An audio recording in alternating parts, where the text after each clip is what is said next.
Hello, hello, hello. Welcome back. Today it's all about making monsters, and we're looking at more monsters, undead monsters, the dead monsters, something like that. Anyway, I have something for you. I'm going to do this fairly quickly. I'm going to put up a poll so that you can take part in that poll. I suggest you grab some food, some drink, and I will try to get through this as quickly as I can and explain and show you the process as I go, as I always do. Okay, so now that I've checked my sound is working and my video is working all right as well, that's good news.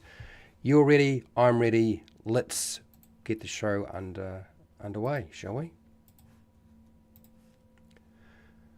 Hi, welcome to How to D&D. My name is Fred Wheeler, and today I want to talk about Dungeons and Dragons, specifically the version of Dungeons and Dragons called Shadowdark. And we're going to make a monster. We're going to make the monster stat block for the Revenant. Now, it's not the movie The Revenant with Leonardo.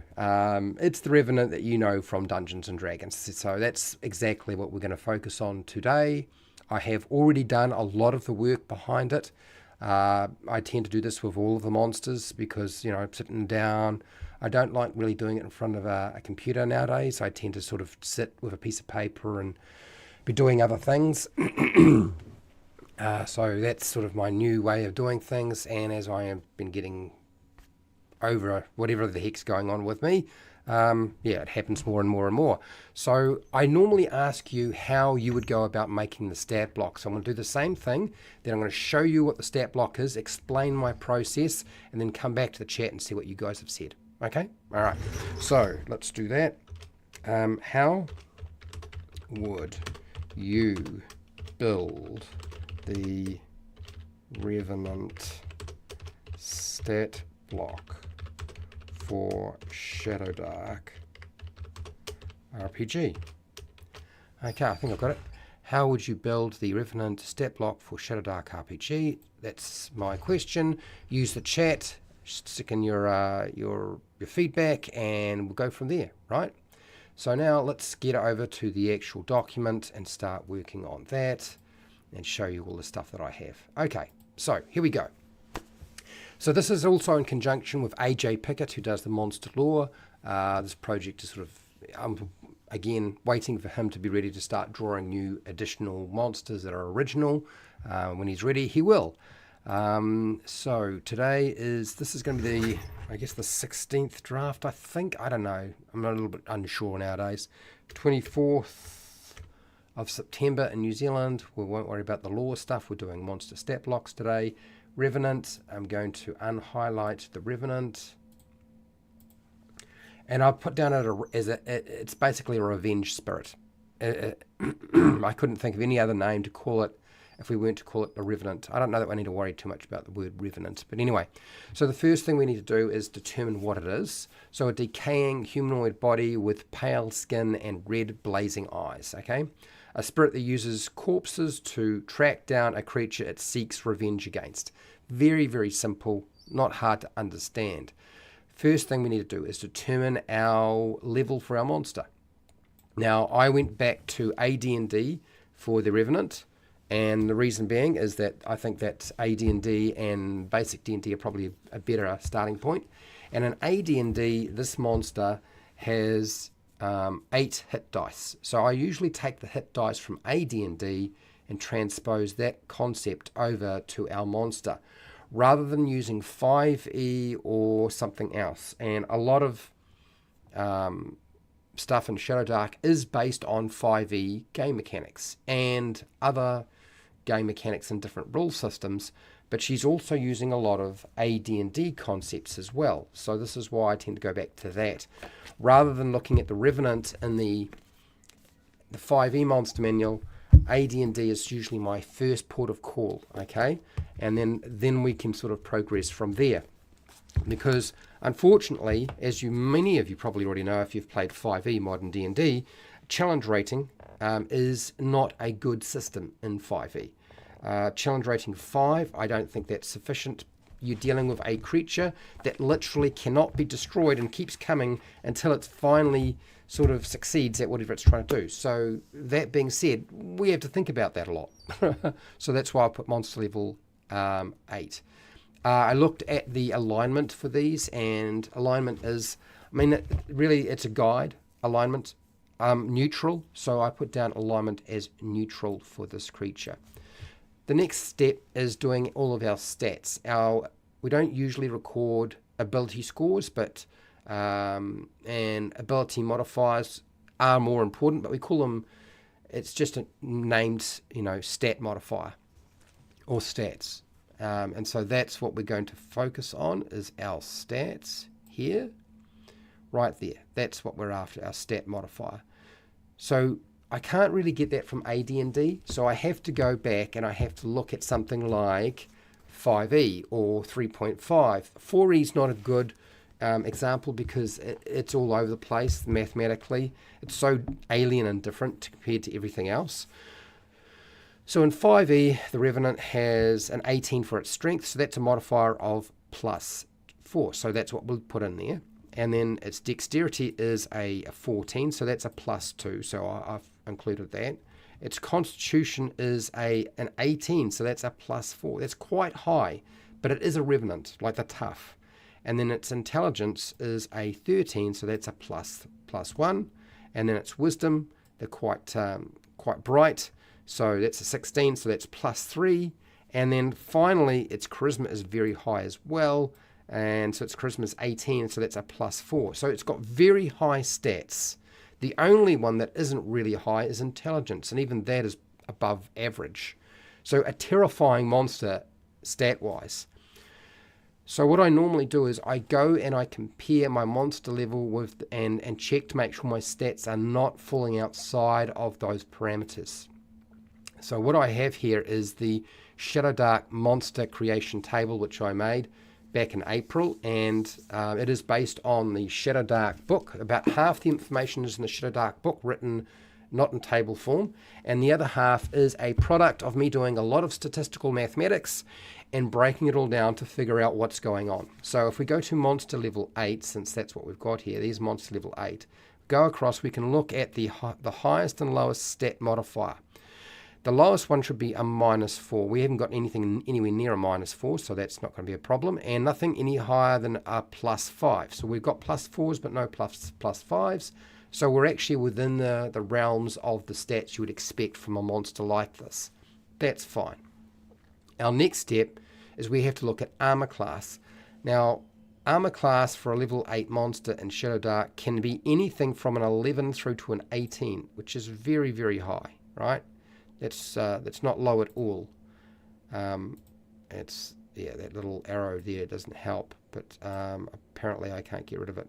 Okay, so 11 to 18. So as long as I'm sitting in that realm, we're in the right place. So I'm just going to go back to 5e and look at the 5e armor class. Now this monster says it wears leather armor. So what we do is, if I look at the armor class is a 13, and I look at how leather armor is determined in Shadowdark. Shadowdark works by the concept that if your armor class is 10 starting off with, and you have dexterity modifier, you add a dexterity modifier, and that adjusts your 10 to whatever your new armor class is. But if you're wearing armor, it's different again. So right now, if with no armor, it would be 10 plus 2, which is the dex modifier, which would be a 12. But we've got leather armor, and it's an 11 plus dex modifier, so that means it should be a 13. It is at this point that normally with a monster stat block, and it's not included here, we do include the fact that it's wearing leather armor. Okay, why? So that you know that you can take the leather armor off the monster, potentially, more than likely. If it had natural armor, we don't worry about it, but Shadowdark, if there is shields involved or the wearing armor, then you would definitely include those things as factors in your stat block. Otherwise, you don't. So we're not going to give it a shield, but we will give it leather armor. And then we go from there. You can give this thing a weapon, but I've decided to build it without a weapon, by the way. So that is our armor class figured out there. Our hit points, I've got down here 40. So let's explain the process of doing hit points in Shadowdark. Hit points for a monster are a D8 or an 8-sided dice, the average being 4.5. So we take 4.5, the average of an 8-sided dice, multiply it by the monster level, and add the Constitution modifier once only. You never add it more than once, no matter how many levels of the monster there are. So if we do something like that, and we take our monster and we go 4.5, multiply that by the monster level of 8, we get 34, and then we add on our Constitution modifier. Our Constitution modifier, as you remember, is actually a +4, which is quite high, but that's fine. So we add our +4, and we of course get 40, which is why the hit points are 40. Okay, that's how you figure it out. Okay, now that we've figured that bit out, in terms of speed and how fast it moves, in 5e it moves about 30 feet, which would be about near range. Since you've got close, near, double near, and far, we're not going to be doing anything that's double near, and we're not going to be doing anything that's far if we can help it, because that's way too quick. So let's have a look at the other options. And then I look also at AD&D in terms of how fast they move. And it moves about an 8, a Revenant. And anything between sort of an 8, 9, 10 to a 12 is pretty much going to be roughly near distance. So near is what the movement is for this monster. It's an abstraction. And then we determine our attacks. How many attacks we get, what our attack bonus is, and what sort of damage we will be doing. So the first thing I'm going to say is you can look at 5e and look at how many attacks it makes. What I do is I normally look at that, but I also consult this table. So level 8, number of attacks should be between 3 and 4. I have given it 4 attacks. I've given it a lot of attacks. Why? Because really it's a harbinger of death. It is a killing machine. And I think it probably makes a lot more sense to ensure that it has something that allows it to be a killing machine. So that's why I've included it as having 4 attacks. It's a claw. You could give it a weapon, which would change the weapon die, but for 4 claws, that's where I'm going with. I'm going for the top end. Now, attack bonus. Again, we look at our table. Our attack bonus can be anything from a +5 to a +9. I've always found in Shadowdark, and I think this is probably the best way to go, and I think 5e should probably follow the same pathway, and that is, if you have a monster between level 1 and 10, it is probably better to have the attack bonus be the same as the monster level. Okay, and then you can go up 1 or down 1 is probably my suggestion to you. Because this monster is a level 8 monster, we want to be as close to that as possible. I have put it down as being a +6, which is still quite high. Okay, its strength modifier is +4, its dex modifier is +2, and I've added 2 to it. I don't think it would be unreasonable to make this a +7. Like, that would be fine too. What you don't want to do is make your attack bonus lower than your strength modifier or your dex modifier, particularly when you're dealing with something that's probably like a natural weapon or something that should be finessable, right? You take either one of them, right? So we can go higher, but we probably don't want to go lower than a +2. That would be a bit much. So we're going to push this up to a 7, so we keep it nice and clean. It could be an 8. It could make it an 8 as well. I don't think it's going to matter too much. Like I said, when it comes to attack bonuses, better be closer to the monster level than not, and just don't go lower than your dex modifier and strength modifier in most cases. Okay, so how much damage do we do? Well, we could be a D8 or a D10. It really doesn't matter. Pick one of those. If you're using a weapon in Shadowdark, you can just use the weapon die for that. Its claws, I've decided to go with a D10. So its claws are pretty ruthless. So I've gone with a D10. I could go with a D8 and that would be fine too. I've just decided to make it as heavy, hardcore as I possibly can. Are there monsters with attacks with claws that are as deadly and dangerous as that, where their claws are actually going to, kind of rip you up pretty badly? I would say yes, there are. Dragons are probably the best example of this. But if you feel like a D10 is too high, go for a D8. So rend, which I would say is a claw for a dragon, a red dragon, a fire dragon, is a 2d12. Like the rules around monsters unarmed or natural weapon attacks is a lot looser. So we don't have to worry about like, oh, I think it should be a d4 like a humanoid, because it's a human, right? A humanoid that's undead. It's supernatural. It's got all sorts of weird things going on. So a d8 or a d10 would probably be fine for your damage output. We won't know until playtesting whether this is too much for the players to deal with. But it's level 8, so they probably shouldn't face a monster like this until your characters are level 5. Because I usually go with 3 monster levels above the character's character level, player characters level. So if you've got a group of level 5 characters, they may face one Revenant that's a level 8 monster. And then, of course, if you get to level 8 characters, then, you might have more than one Revenant going on. Never know. So that would be my advice to you with regard to that. Now, we need to look at the fact that it's undead, so it should be immune to morale checks and turn undead. Now, why turn undead? Well, one of the reasons being is this is sort of a Super Saiyan undead. And if you look at how it's structured in AD&D and 5e, it has much more power behind it than normal. So that's why I've included undead, immune to morale checks, so it won't run away, it's not going to flee, it's never going to stop, and you can't turn it with the turn undead spell in Shadowdark. Won't help you in the slightest. It's an unturnable creature. So yeah, bad news for you if you wind up coming across it. My suggestion is don't waste your time with turn undead. Now, where is it? I'm just looking at this. Yeah, okay. Next, explanation for regeneration.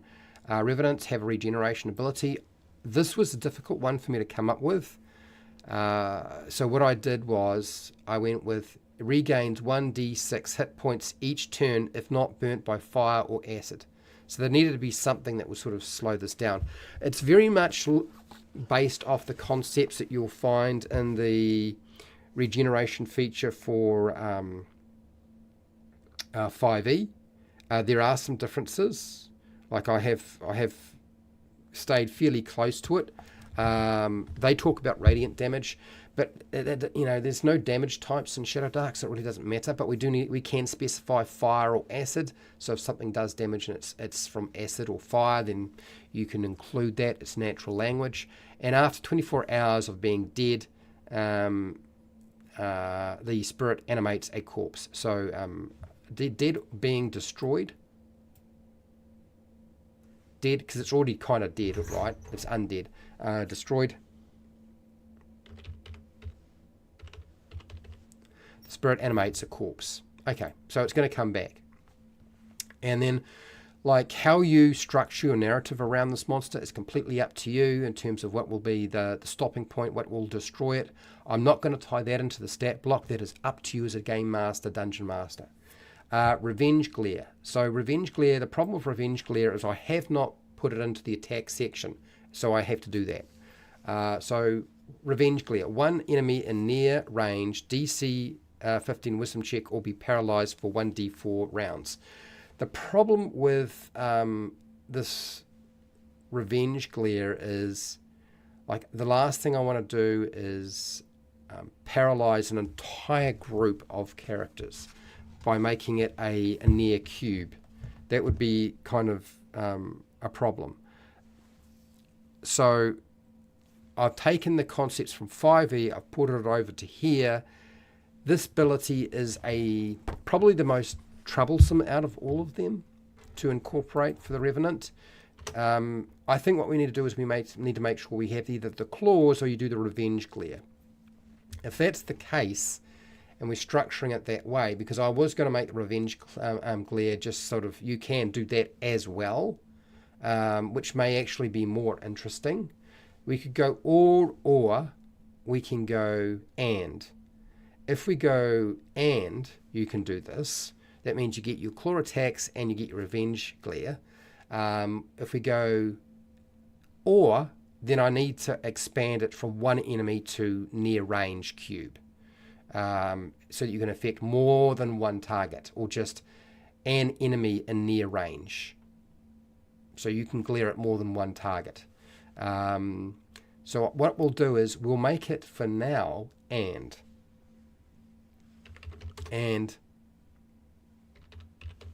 revenge glare. So it's got a lot it can do. It's essentially doing, in many respects, it's probably doing 5 attacks, because you've got revenge glare as well. So what we'll do is we will trim down our number of attacks here from 4 to 3. And 1 is going to paralyze it, and 3 of them are going to do damage. Okay? And then paralyze for a certain number of rounds. Bad news, but so sad.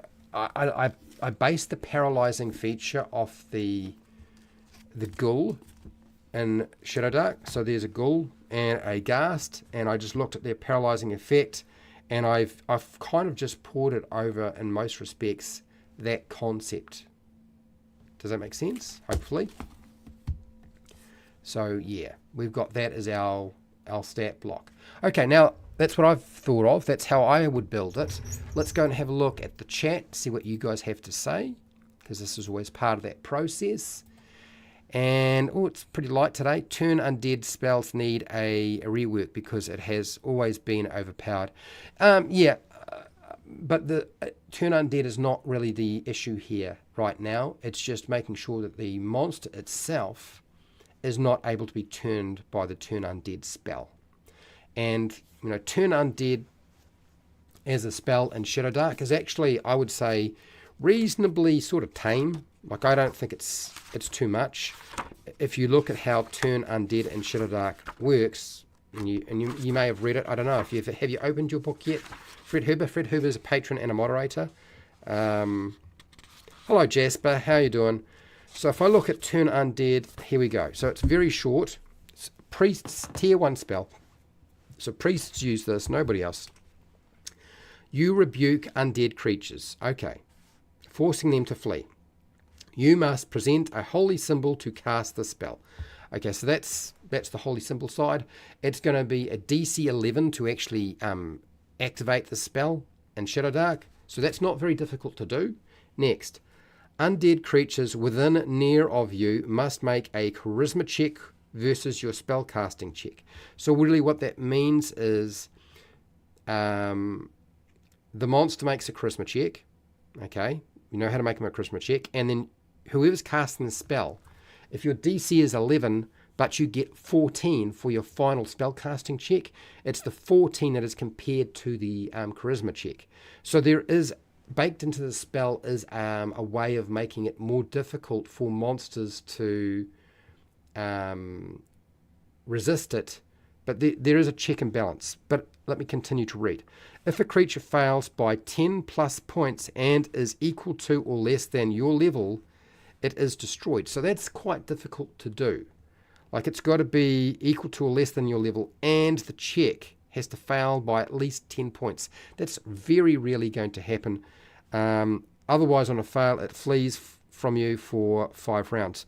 So utterly destroying undead with turn undead doesn't come up very often. It would have to be very low level monster. And you would have to have a really good check, and you would also have to be a really high level.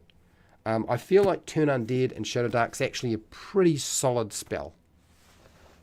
Hello, now Jasper's also a patron, Derp's also a patron and a moderator. How you doing? I don't mind a few overpowered things, especially if they are only situationally overpowered. Yeah, and that is very situationally overpowered, and I wouldn't even say it's overpowered. I think turn undead in Shadowdark is pretty good in terms of how it's structured. Okay, so I've done the Revenant. What are we doing next week? Quaggarth, I believe, is next week. We're going to keep doing monsters. I have to, because if I stop, then how can I put out a monster book?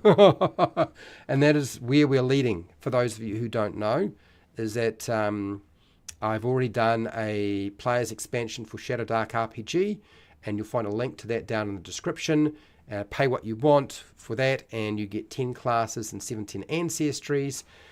I'm working on the next one with Wally DM. He's doing the ancestries, I'm doing the classes, and we'll release another volume. But I'm also working on monsters. And just very quickly, since this is sort of where I sort of advertise everything, and I haven't made it clear to people what's going on because I've just been doing it in the background. With the release of the new Dungeons & Dragons starter set, Heroes of the Borderlands, which is based off the Keep of the Borderlands, I've been working on, I had some notes for Keep on the Borderlands, and so I'm going to do a video on that. It probably won't be a live stream. It'll probably just be a recorded video. It won't be anything special. But I will put forward my thoughts on how to run that. I have run it and played it. But as a result of this, I've gone back to a game system I started writing called Mazes and Monstrosities, or Monsters. And I have been refining it to make it easier to play. And so it is supposed to be based off very much off D&D, and something that would be even easier to play than Shadowdark, because I still feel like there is a spot that needs to be scratched, and that is those people who just can't deal with too much complexity. So I've been stripping away more and more and more, and I think I'm getting closer and closer to it being played by a 4 or 5 year old, believe it or not. I'll let you know more about that in the future. But next week, Quaggarth, more monsters, more stuff, and I'm looking forward to it. Hopefully you are too. It's going to be an interesting process for me. Making an entire game system is a difficult process, and I've found myself cutting back and cutting back and cutting back, and I keep doing that. Anyway, huge thank you to everybody who's been watching. Thank you for taking part in the poll. Have you made your own monster stat blocks? Yes, 83%. So glad. It doesn't matter what system it is. I don't care. Just watching, 17%. Okay, out of 6 votes. So Quaggarth next week. Thank you for watching and listening, and huge thank you to the people taking part in the poll. But a huge thank you to all of my patrons who support me on Patreon financially. Without you, I probably would have just disappeared into the ether. I'm almost there, actually, as it happens. Just about disappeared into the ether as it is. But anyway, wherever you are in the world, whether it be the morning, the afternoon, or the night, please look after yourself, your family, and your friends. Be nice to your neighbours, and hey, till next time, keep rolling those 20s.